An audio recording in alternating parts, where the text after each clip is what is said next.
Hey there, welcome to Broadcast to Post. I'm Jeff Sengfield, CTO at Keycode Media. This is the show where we interview leaders and experts in the AV, broadcast, and post-production spaces.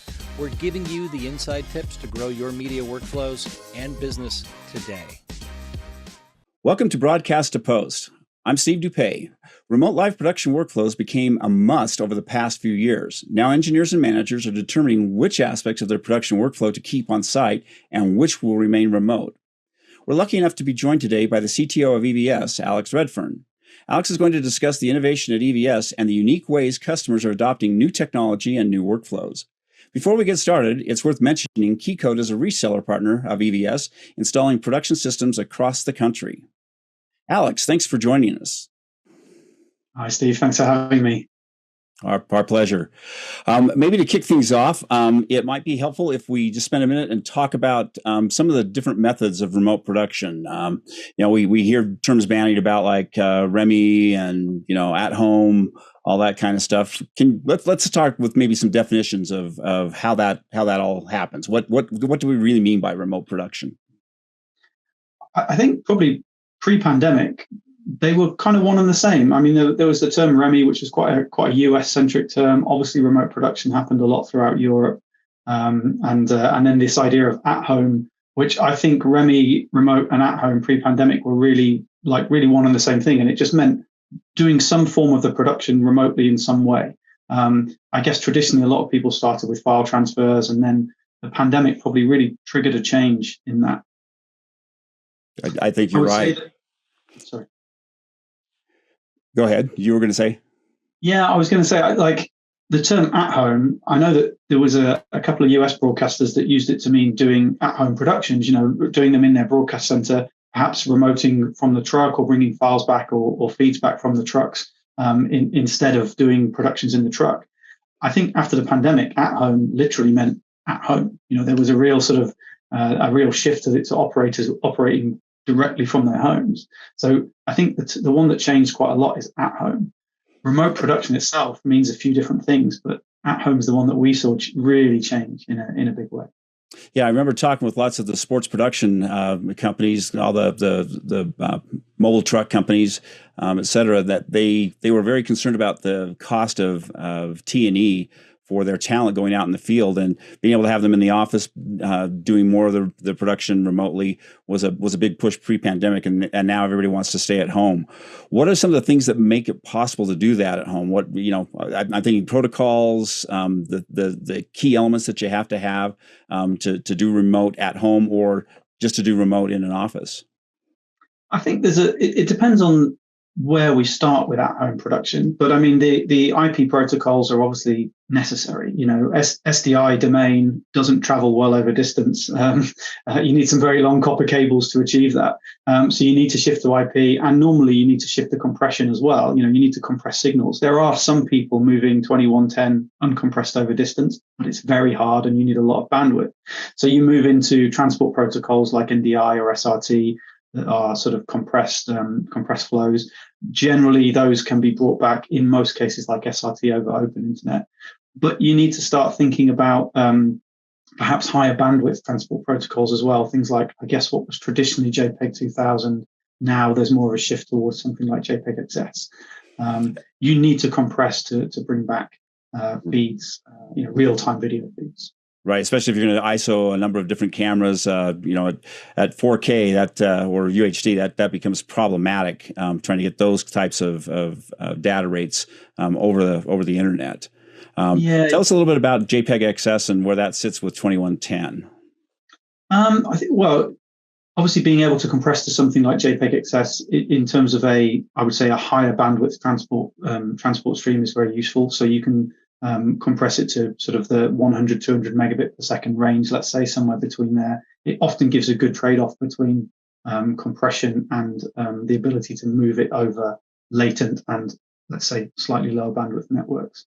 And there are obviously bits of it fall into the 2110 protocol. I'm not entirely sure where or at what stage, whether it's been whether it's been wrapped in the protocol at the moment, because that seems to change daily.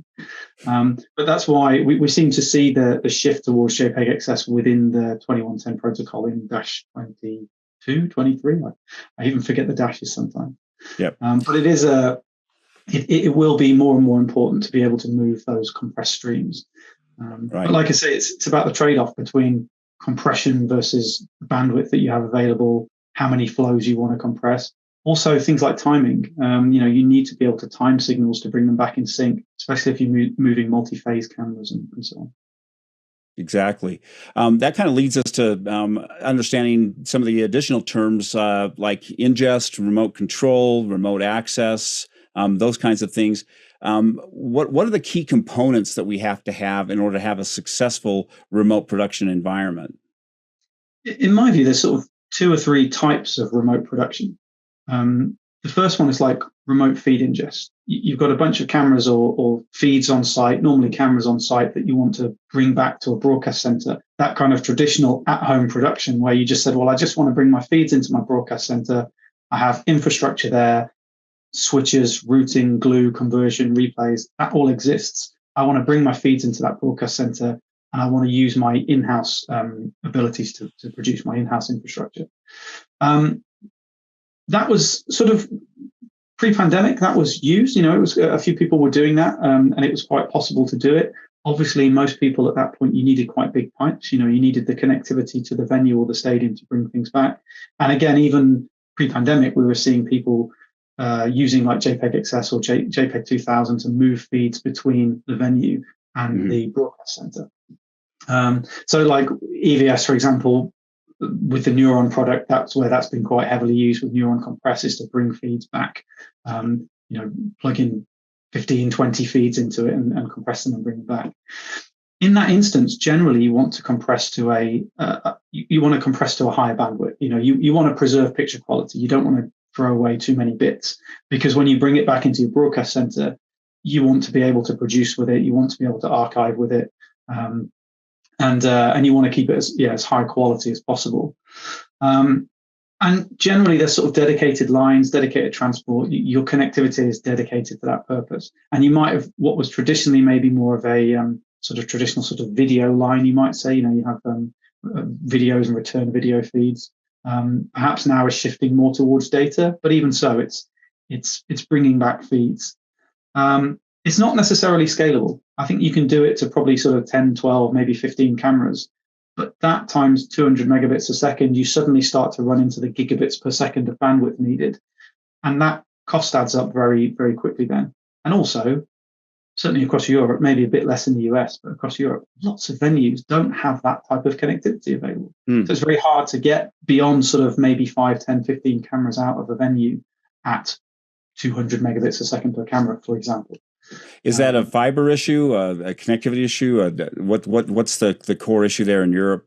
Because there may be some issues similar to smaller venues here in the U.S. Yeah, it's just connectivity. So I think it's that a lot of them either don't have the connectivity maybe where it's needed in the venue. So if it's not necessarily in the truck dock or in the truck bay, it can be very hard to get it. And then some venues just that's not within their infrastructure. It's not something they ever planned for. And it's something that may come about with second write cycles, but we're still in many cases we're in the middle of write cycles. And I think that a lot of that is triggered by perhaps like media rights cycles, where as part of the new rights for the league of whatever that league is, that will mandate that certain connectivity gets put into the stadiums to facilitate the egress of content, the export of feeds or the provision of feeds. Sure. But it is increasing. And obviously, Premier League stadiums in the UK and in Spain and in Italy have that connectivity. But as new clubs maybe like come into the Premier League, they maybe don't have it yet. So you still might be doing a Premier League football match that just doesn't have good enough connectivity to bring all of the cameras back. And then the other problem is a Premier League match, as an example, maybe has 20 cameras. And even then, 20 times 200, you need a good sort of 4 gig to bring those things back. That's a lot of bandwidth. Yeah. So, it's one thing having to come back to kind of the home base, to the professional production facility. What about TDs that are trying to work out of their houses? Do we need to bring all those cameras back to them at those kind of data rates, or how do we accomplish enabling them to see what's on those cameras so they can make the appropriate selection? I think that's kind of the second model of remote production. You get into this, what is more like remote control. I think it's easier sometimes to get people to step away, to separate the user interface and the back end, if you like, the machinery from the user, and start to put distance between it. Because then you're not talking about bringing back high data rates. You can keep the high bandwidth, maybe like locally in the truck, So if you've got 30 cameras on an event, they all stay in the truck. All the routing is in the truck. All the infrastructure is there, at the venue, wherever that is. You keep your replay servers there. You keep your archiving facility there. You just remote your operators, and you say, well, we're not going to fly people in to that event. We'll have them work at home. And in that case, at home can be in the broadcast center, or it can be at home, at their desk, in their garage, wherever it might be. And I think that's where we've seen a lot of change over the last couple of years. Really, is there was I think it was ESPN started doing that in about 2016, mainly because it saved money. It saved costs of travel, of cost of expenses, of hotels, and they started specifically with replays, with EVS, and I think with graphics. And it was like, we can save 4 replay operators and 4 graphics operators, a couple of producers, and they worked at home, as in the broadcast center in Bristol. And it was just look, we don't need to fly 10 people to an event. It also meant that those operators, be it graphics or replays, or those producers, actually worked on more events. So they actually got much better, much quicker. Because a traditional replay op might work 2 days a week if they have to sort of fly in, travel day, production set day, production day, travel day. They might get to do that twice a week. These guys could be doing 2 games a day, 5-6 days a week. So their quality of production goes up. You get a much more consistent production. So you get a higher production value. You get more consistent behavior, and your top tier talent are more readily available for your premier productions. Yeah. Correct? Yeah, and those guys get to go home at the end of the day, back to their families. They get to they get to sort of commute much easier. And like I say, maybe they're doing 2 games a day, where previously they do 2 games a week. So their skill level goes up much quicker, and you get a much higher sort of consistency of production. There's a whole other part to this, though, that I'm kind of curious about. It's one thing to get some compressed images to see what you need to select, and have remote control. I think the data rates to control production devices on site from a remote location are pretty stable at this point. But there's lots of other stuff. There's all that intercom and other stuff that has to go on. How do we manage all of that part?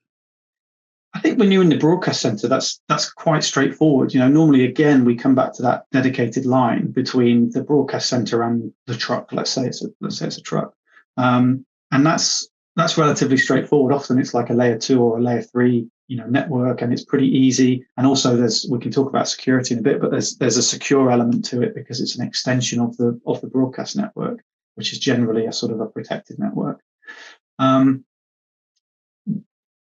I guess with the intercom stuff, it's an extension, so it's pretty straightforward network extension.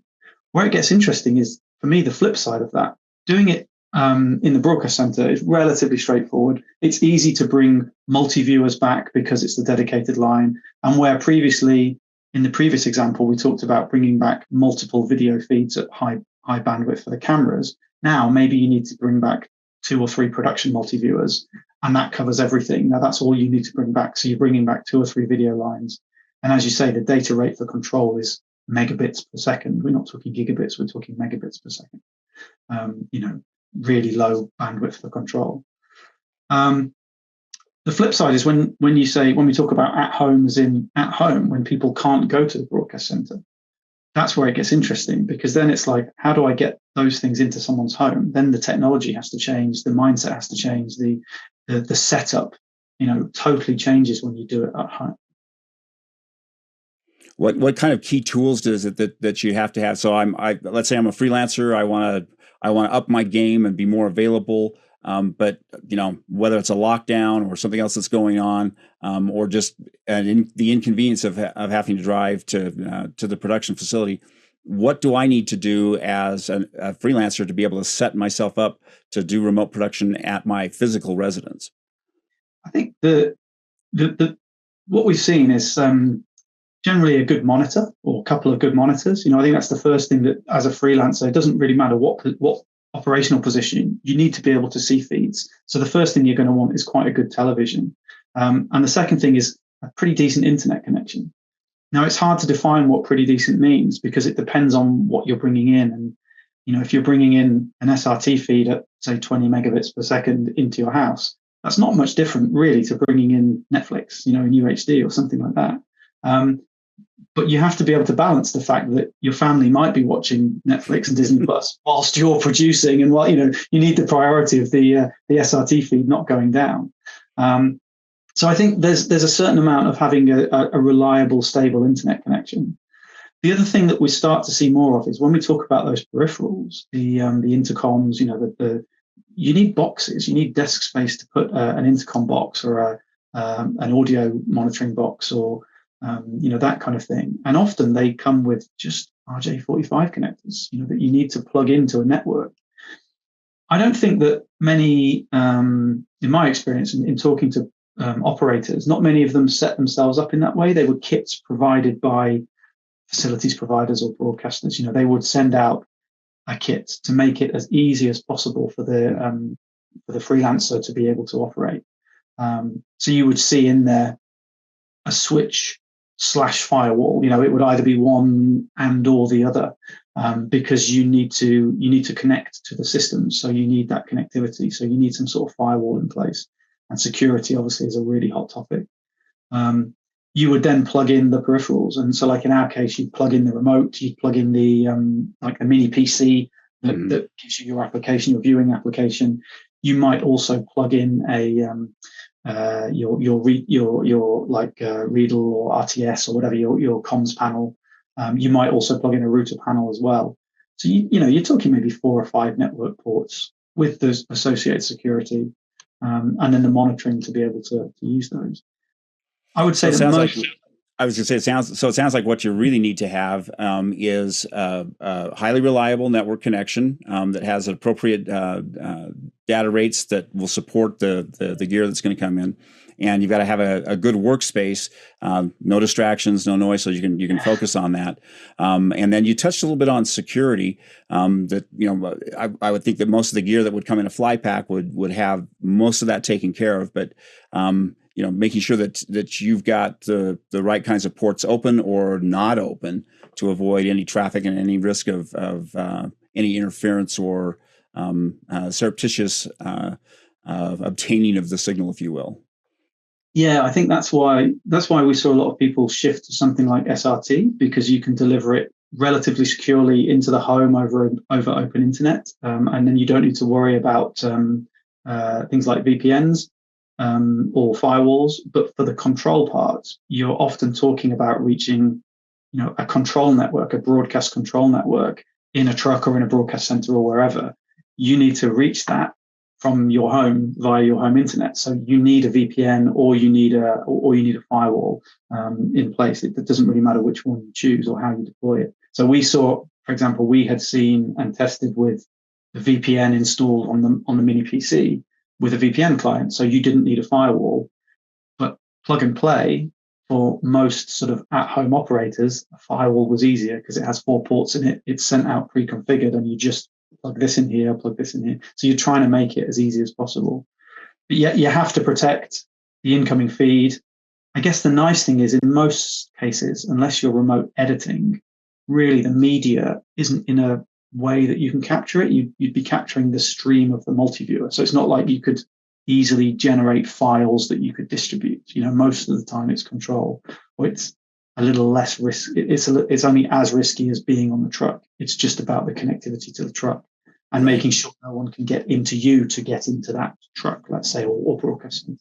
Yeah, I think these are also good points for anyone that is kind of getting into this as a production technical director or production manager. These are the kinds of things that you need to make sure that you've taken care of for your clients and for your employees, to make sure that you have an appropriate level of service and performance to make the remote operation successful. Yeah, and just to say how successful it can be and how easy it can be, At the Super Bowl I think it was 21, the Super Bowl in 2021. Was there a Super Bowl in 21 or was it 22? I can't remember. Yeah, At one of the Super Bowl. Yeah. Okay. At the Super Bowl in 2021, one of the EVS operators actually got COVID right before the Super Bowl, and they were supposed to be on-prem on the truck. They were already in the vicinity, like they were already in the hotel room, and they basically had to quarantine in their hotel room. A kit was delivered to their hotel room with the firewall, with the panel, with the remote, with the monitors and so on, and they operated the Super Bowl from their hotel room. And even on sort of dodgy hotel internet, I think they took the cabled option, but as opposed to the Wi-Fi. But even on dodgy hotel internet, they were able to, operate replays at the Super Bowl from a hotel room. So it's definitely possible. And with home internet, it's obviously much more stable and much more reliable than hotel internet even. That kind of takes us to the next level of, or the next part, and that is remote access. Tell us a little bit about the tools that are available to accomplish this part of remote production. It's kind of the third pillar, if you like. You've got that sort of bringing the feeds back. You've got that remote control, and then there's this idea of remote access or like remotely moving content. And I'd say it's less about real-time video. The other two are quite linked to real-time video flows, whereas this is much more about file-based, where you and it's much more popular. Like it's been done in the US for many, many years. Like CBS moves something like 50,000 files a weekend from trucks back to their broadcast center. And it's more around like a lot of content gets recorded on EVS servers, like at the events. That content is clipped by operators, and then it's exported as an MXF or a QuickTime movie, something like that. It's exported, and it gets pushed back to the broadcast center in real time. So that workflow includes some sort of file transfer accelerator, be it Spira or Signion or FileCat, something like that. And it enables those MXF files, as soon as they're clipped on the EVS, they are backed up, an MXF is made, and they're transferred back. And generally, depending on the speed of the bandwidth of the pipe that's available, depending on the bit rate of the file, those choices, it's back and available in the asset management system in the broadcast center in a minute, like really genuinely very quickly. You don't have to wait very long. What it enables is you might be bringing back a real-time feed of like the program clean, program dirty, and ISO, ISO of camera 1 or all 22 or something like that. But you then start to bring back, alongside those things, you bring back the smaller subclips that generally in the past you would have had to have waited to be put on a disk, wait for someone to get in the car or on a plane with that disk and fly back to the broadcast center and plug the disk in.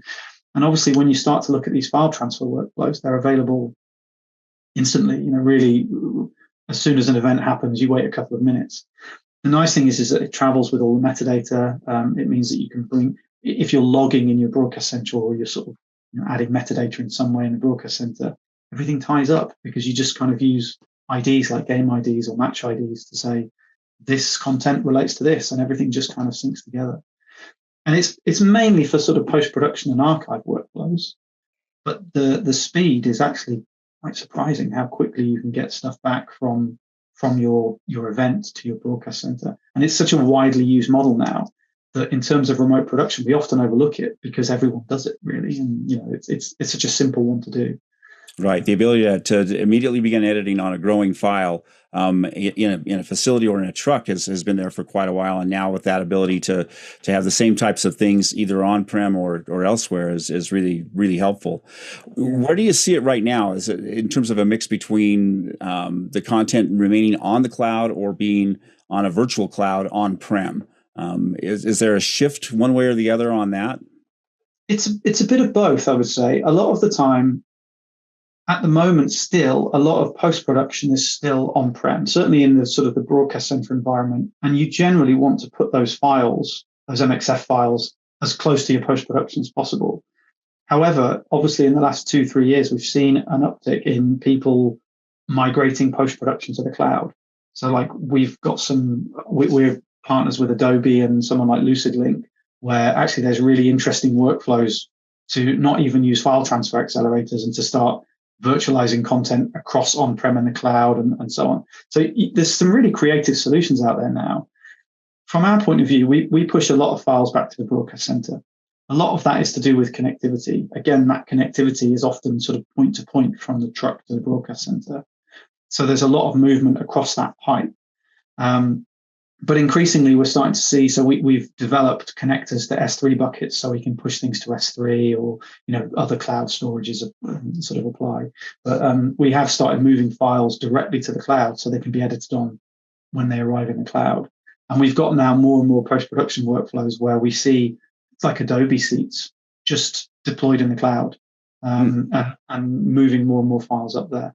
And I think also, where you have to be cautious, obviously, is with egress. Most of the time, ingress isn't costing huge amounts; it's egress from the cloud. So if you archive in the cloud, kind of makes sense to get stuff up there as soon as possible, assuming you're not going to egress, tens and thousands of hours, because that's where it's going to cost you money, basically.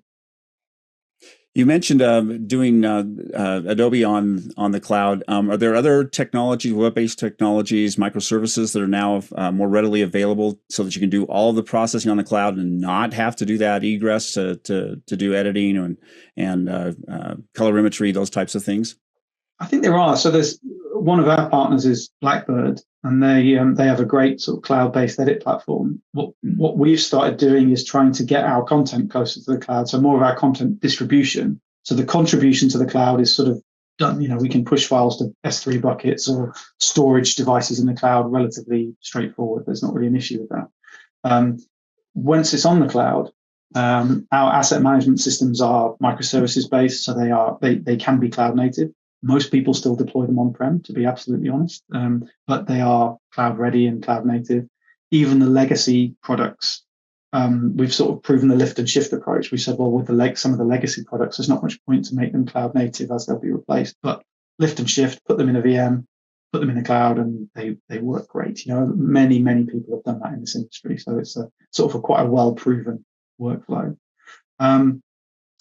But that's why we talk about EVS. We talk a lot about balanced computing, because for us, it's really the balance part is just deploying the right technology in the right place. And there's no right or wrong answer. It's about what every customer wants. Where do they want to deploy? If they want their archive system in the cloud, thus the media needs to be in the cloud. Okay, we'll target media to the cloud. If they're a bit more of a conservative organization and we don't want our media in the cloud, it might get hacked or whatever. It's like, okay, then we keep it on-prem with a traditional SAN, with a traditional LTO system on the back end. That's why we call it balanced, because we have some people who just have like video servers on-prem and everything else is sort of up in the cloud. We have some people that have a real mix. So when we do those big sports events that we're quite well known for doing, ingest and playback is on-prem. There's a certain amount of asset management on-prem. The software is running generally sort of on VMs, perhaps on COTS, and then the distribution part is very much in the cloud, because obviously most of the distribution is done through the cloud. So that's the reason for calling it balanced computing, basically. Makes sense. So there's that significant security aspect, knowing where your content is and maintaining control of it. What do you see the CapEx OpEx trade-offs between on-prem and in the cloud, and where do you see that trend going?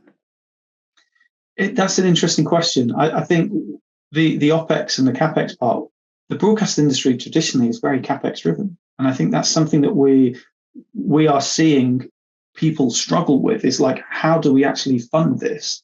And people getting shocks at OpEx costs of cloud, for example. I think there's two parts. One is availability of instances, and then one is, okay, how much did that cost? It becomes so easy to say, oh, I'll just increase the performance. That has a knock-on effect with costs. What is interesting is certainly around sports. Obviously, there's all of these media rights cycles that perhaps last for 8 or 10 years. How do you mitigate that? How do you factor in that someone buys something now that has to be as good today as it will be in 10 years' time, when we don't know what 10 years' time looks like? Maybe we'll be 8K, maybe production will be 8K, maybe it'll be some brand new technology that no one's thought of. So there has to be elements of OpEx in there. And we are seeing a bit of a shift towards, even with CapEx rights cycles, let's say, towards an approach of breaking them down over like multi-year. so that they can say, well, we'll spend so much per year, we'll turn that CapEx into an OpEx, because that gives us a bit more flexibility, after 3 years to change our technology.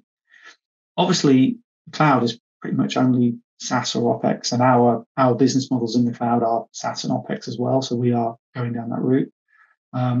We see quite a token-driven approach. Buy your tokens and spend your tokens, as opposed to, because then you have like a finite bucket of what you want to spend, as opposed to just this. It's unlimited. You can keep spending. You can keep spending. So we've seen quite a trend on that. People saying, I'd still like to kind of cap my spending or know what I'm spending if possible. So yeah, that's quite common, that coins or tokens or whatever you want to call it. And that's something that we've done mainly in response to customers saying, I know it's OpEx, but I still want to know what I've spent. Do you see people taking on more risky or larger productions now because they can quickly spin it up on the cloud and then shut it down if it's not working? Yeah, sort of. It's interesting because most large productions, it's still beneficial to stay on-prem. Because of the ability to ingress 30, 40, 50 cameras into the cloud is still quite difficult. It's not impossible, and there are people doing it. I think one of the PGA tours is like 70 cameras or something into the cloud. So it's not impossible, but there's that sort of cost benefit of it depends on the longevity of the event. It depends on how many cameras and how many feeds there are, and that's where that second remote production model I talked about, that sort of remoting operators, is probably the most financially viable, by saying, well, look, we've got a lot of concentrated high bandwidth flows. Let's put them in like a truck or a broadcast center or even a data center, but let's bring it to somewhere where we can keep them. And then we only egress from there what we need. And we can sort of limit what we egress, or, we can choose if we want to bring out multi-viewers, we can compress them or whatever it might be. But that's where the sort of the on-prem versus cloud starts to get interesting. Cloud offers the scalability. It offers the ability just to say, let's spin it up and start another one. But actually, that's quite difficult at big event scaling. So one thing we're working on, and we're going to show it at IBC in a week's time, is the ability to add more recorders to an on-prem system in the cloud, just inputs, just so that you can say, well, I've got, say you're doing motor racing, a lot of the onboard cameras are slightly lower quality. You don't want to record all of them in your on-prem system because there might be 30, 40 of them, but you could record them in the cloud, and that cloud system's linked to on-prem. So we are starting to see that kind of burst approach to things. But the real focus is still around the on-prem system, because you're still recording 40, 50 feeds on-prem. Right. So you still want the production there. That's a lot of stuff to try and ingest on the cloud and and manage. So that makes sense. What is the future for EVS? What's on your roadmap related to this remote production workflow? I think there's a couple of things. I think the shift from sort of, I mentioned right at the start, the shift from sort of video lines to more data feeds. I think the more we see, where people said, well, I'll bring back the multi-viewer down a video path as such.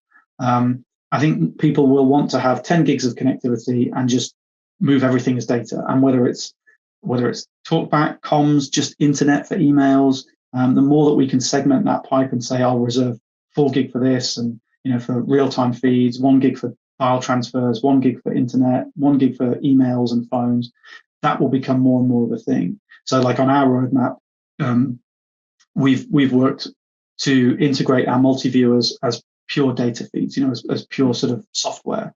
And that means that we're not then relying on what was traditionally like an SDI multi-viewer, which has then become 2110, which is now becoming compressed. But even so, it's still a video feed. Mm-hmm. Now it's embedded in the software. So it's like, well, if we can bring the software interface to the user, a multi-viewer will be there. There's also things like on the LSM-VIA. One of the things as a response to the pandemic, I mentioned earlier that people need router panels at home to be able to route feeds. Well, because we've got the media infrastructure part, which is routing, we put the router panel inside the touchscreen. So from your remote control now, you don't need a router panel. If you're using EVS remote and EVS routing, why would you need an additional panel? It's one less piece of equipment, one less power cord, it's one less network port. It just makes things a bit easier, basically. So there's a lot of that kind of thing. It's just learnings from, like, okay, we've embedded the routing in. The next step will be audio monitoring. Well, if we've got the multi-viewer, that means we've got the signals. So then it's just a case of, I want to listen to this and this and this. So there's a lot of that. A lot of reduction of latency. Every time we talk, we'll always be limited by the speed of light, let's say. But anything we can do to reduce the glass-to-glass, the processing latency that gets added, the better.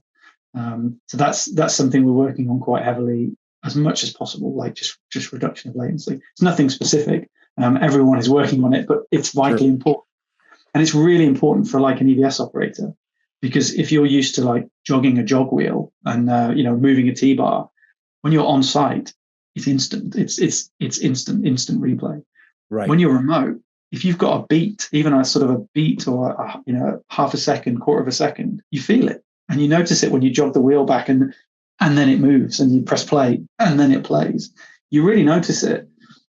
So it's important. We have to set the expectations of operators, because you have to say to the operator, there's a physical distance that cannot be overcome. But yeah, anything we can do to sort of reduce that latency and anticipate what operators are doing and so on, that's important.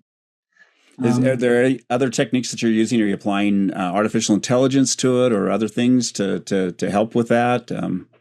We do a lot of AI, but we haven't done AI in that regard yet. It's something that I'm sure we'll look at. At the moment, the AI has been around that we do is around the interpolation of video frames, and we do it for like offside lines and things like that. But actually, we haven't done it operationally yet. But it's certainly something that we'll be looking into as how can we sort of anticipate what operators do and prompt them in some ways. I know you guys have done some other things, particularly in the Nordic countries, with Intersite linking. Can you tell us a little bit about that and how that helps with latency and future operation of the facilities? Yeah, it's interesting, that one. So we have a network between the servers. So that's kind of, again, what EVS is known for 20 odd years, is this network of EVS servers. And that recently moved to an IP network, a couple of years ago now, moved to an IP-based network. And again, it just means that because it's IP-based, we can start to put distance between it, and we can start to say, well, those two servers that had to be sat right next to each other can now be a few kilometers, a few hundred kilometers, a few thousand kilometers apart from each other. And that was a big deal. So one of the projects in the Nordics was pretty much that, to say, well, I think if I remember well, there's a server in Sweden, a server in Norway, and a server in Denmark, and they're a few hundred miles apart from each other. And they are over an extended network, but they're networked like they're together. So the operator in Norway can look at the record trains of the server in Denmark and vice versa, share content with it, just like they're working together. And we will see more of that. This is kind of like the proof of concept stage for us. We're working with them on, okay, is this working? I think we're using things like Arista's VXLAN to extend the networks. But yeah, we'll see more of that, and we're already talking to people about, if there's a football match here and the broadcast center's here, could we link the truck to the broadcast center? It's like, if you've got EVSs in the broadcast center and EVSs in the truck, that's absolutely our goal. And we'll see it at some big events this summer. No, not this summer, this winter. We'll see the extension of the network from the broadcast center to the truck, to the venue, and so on and so on. So that extension is just another way of linking the broadcast center to the venue in any way, or linking multiple venues together to share content with each other. And it's kind of not really remote production, but it is, because an operator from Denmark has his own machine and then connects to an operator from Norway's machine and just shares content with him like they're local.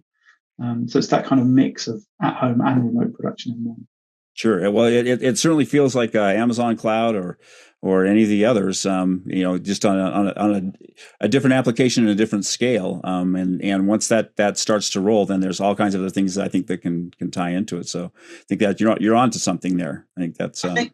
Yeah, we think so. We're seeing, like I say, we're seeing more and more of it. And when broadcast centers have EVS servers in them for their live production, and trucks have them in them for their live production, and they're producing the same content at the same time, one is doing the studio show and one is doing the live match, it's like, well, it makes sense to link them in the most optimal way possible. Right. So when we start to do that, which we've started to do, it's really interesting. So we're seeing more and more cloud native deployments. tell me where that's really falling. Is it all the way to the tier one level performances? I know there's lots of small scale stuff, but where does that sit right now, and what do you see the future being?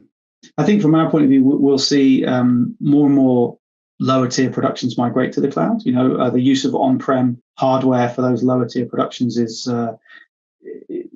decreasing, and cloud software, cloud-based software is increasing. And we see every day, even with IBC coming up, we see every day more and more people talking about releasing cloud native applications for all sorts of production, whether it's asset management or replays or switching or whatever. So I think we'll see more and more of the like volumetric production or volume-based productions where people have a mandate to produce 4,000, 5,000, 6,000, 7,000, 8,000 hours of content a year. They need simple systems that spin up easily, that move into the cloud. They want often in that case there's 2 or 3 cameras. Sometimes even just one camera with graphics. When you're talking about low league European handball, it's like 2 cameras, or netball or something like that. It's really not pretty simple. High quality production. Yeah, it's basic. So you want to be able to spin that up quickly. You want an operator to be able to do it from their desk, maybe even in a browser at home. Right, really straightforward. And that's something that EVS is looking at. It's quite a transition away from where we're traditionally tier 1 events.